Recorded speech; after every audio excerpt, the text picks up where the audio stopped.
L'élu de Lois Lowry, chapitre 18. Le jour du grand rassemblement approchait. C'était sensible dans l'atmosphère du village.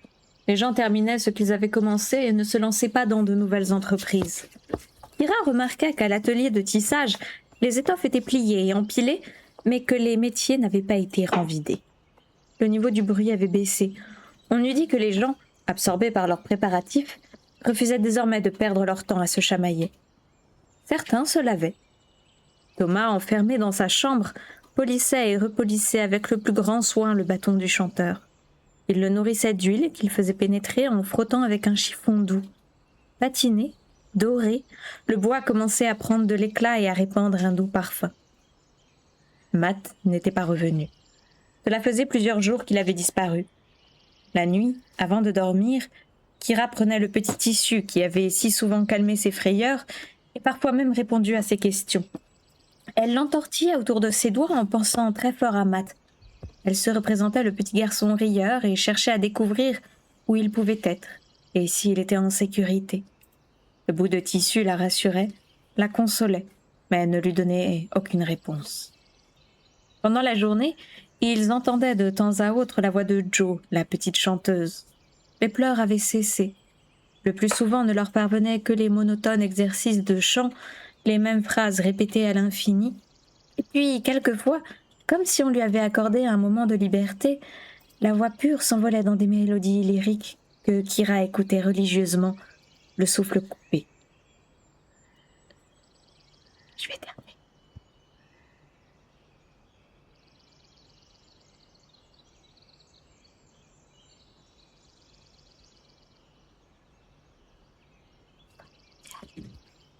Pose-toi bien à l'hôtel.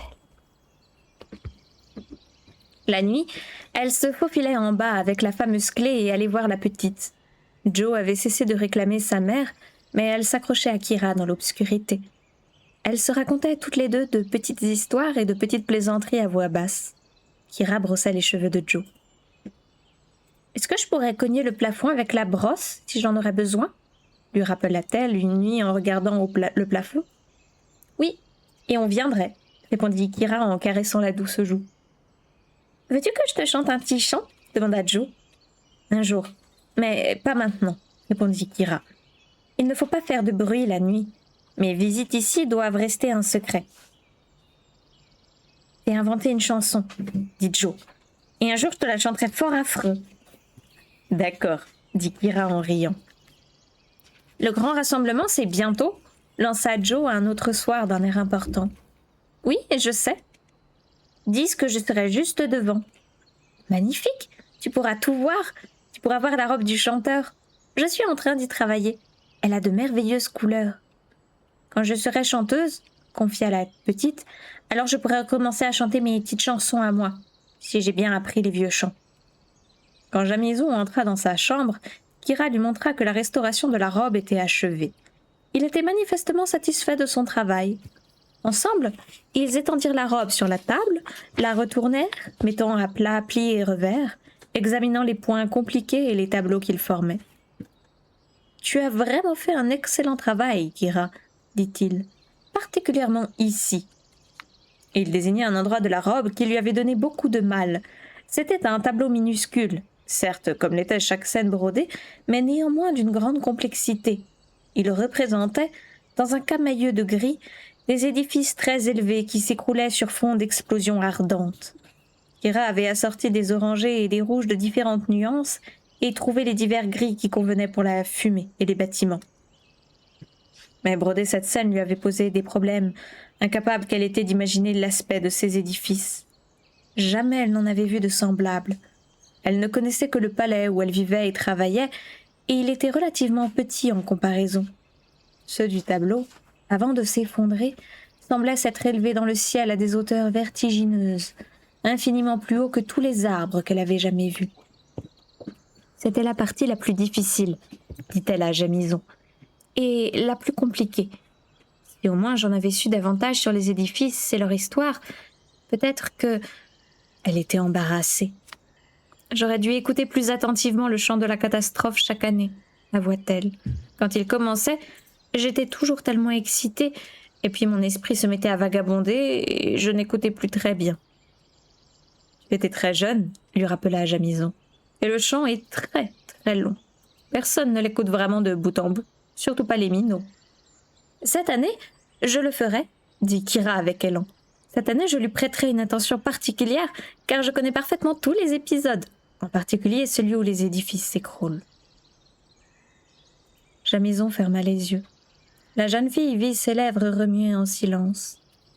Il commença à fredonner, et elle reconnut une mélodie qui revenait souvent dans un des cycles du chant. Puis, il se mit à chanter. Je ne vais pas chanter, je vais déclamer. Brûle, ruine du monde, fournaise furieuse, enfer immonde. Oups. Il ouvrait les yeux. La mélodie, expliqua-t-il, se poursuit encore très longtemps après ça. J'ai oublié la suite des paroles, mais je crois bien que c'est le cycle du chant où les édifices s'écroulent. Bien entendu, j'écoute le chant depuis bien plus longtemps que toi. Je me demande bien comment fait le chanteur pour se rappeler tout ça. L'espace d'un instant, elle songea à l'interroger sur la future chanteuse, la petite prisonnière de la chambre du dessous qu'on obligeait à apprendre l'interminable chant. Mais elle hésita, et puis ce fut trop tard. Le moment était passé. D'abord, il a un guide, le bateau, dit Jamison. En outre, il a commencé à l'apprendre encore minot. C'était il y a très longtemps. Enfin, il ne cesse de répéter. Pendant que tu préparais sa robe, il préparait le chant. Ce sont toujours les mêmes mots, bien entendu, mais je crois que chaque année, il décide de mettre l'accent sur telle ou telle partie. En tout cas, il y travaille pendant toute l'année. Où ? Il a un appartement spécial dans une autre partie du palais. Je ne l'ai jamais vu, sauf le jour du grand rassemblement. Il vit très isolé. Ils retournèrent à la robe et passèrent en revue ses moindres plis et replis pour vérifier que rien n'avait été oublié. Un servant apporta le thé et ils restèrent tous les deux assis à parler de la robe, de ses histoires, de l'histoire qu'elle racontait, de l'époque d'avant la catastrophe. Jamison ferma à nouveau les yeux et récita. Désastre total, Bogo Tabal, Timor, Toron, Toto, à jamais au fond. Kira reconnut les vers, parmi ses préférés, bien qu'elle n'en comprît pas le sens. Lorsqu'elle était enfant, leur rythme obsédant l'avait arrachée à l'ennui qui l'accablait souvent pendant l'interminable chant. Bogo Tabal, Timor Toron, chantonnait-elle parfois toute seule. Que veut dire cette strophe demanda-t-elle à Jamison. Je crois qu'elle énumère les noms des villes disparues, expliqua-t-il. Je me demande bien à quoi elle pouvait ressembler. Timor Toron. J'aime les sons. Ça fait partie de ton travail, lui rappela Jamison. Tes broderies nous rappellent justement à quoi elle ressemblait. Kira, hochant la tête, passa à nouveau la main sur la robe et finit par trouver les tragiques villes en ruine, avec, dans les interstices, les prairies aux doux coloris verts. Jamison posa sa tasse sur la table, s'approcha de la fenêtre et regarda en bas. Kira, les ouvriers ont terminé.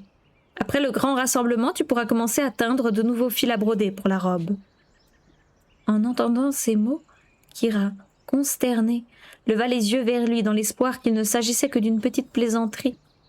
Mais ce n'en était pas une. Il avait une expression grave. La jeune fille s'était imaginé que, une fois la robe restaurée, elle aurait tout le loisir de reprendre ses vieux projets et de réaliser quelques-uns des motifs raffinés qu'elle avait en tête.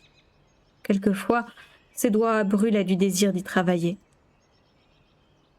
La robe va-t-elle s'abîmer pendant le chant au point de nécessiter de nouvelles réparations ? Demanda-t-elle à Jamison en essayant de ne pas montrer à quel point elle était affectée. Elle voulait lui faire plaisir. Il avait toujours été son protecteur, mais l'idée de continuer éternellement ce travail le pesait. Non, non. Sa voix était rassurante. Ta mère a entretenu la robe pendant des années en y faisant de menues réparations. Et toi, tu viens de la restaurer magnifiquement. Après le chant, tu n'auras probablement que quelques fils rompus à remplacer ici ou là. Ensuite, Kira était intriguée. Jamison tendit le bras et désigna l'espace intact à l'emplacement du dos et des épaules. « C'est ici que réside le futur, dit-il. Et c'est toi qui nous le dessineras avec tes fils à broder ?» ajouta-t-il avec des yeux brillants d'excitation. Elle essaya de lui dissimuler à quel point elle était bouleversée. « Vite !» chuchota-t-elle. Jamison avait déjà fait allusion auparavant à cette tâche considérable, mais elle pensait qu'elle lui incomberait plus tard, quand elle serait plus âgée, plus habile, plus expérimentée. « Nous t'avons attendu longtemps, » dit-il en la regardant droit dans les yeux, comme s'il la mettait au défi de refuser.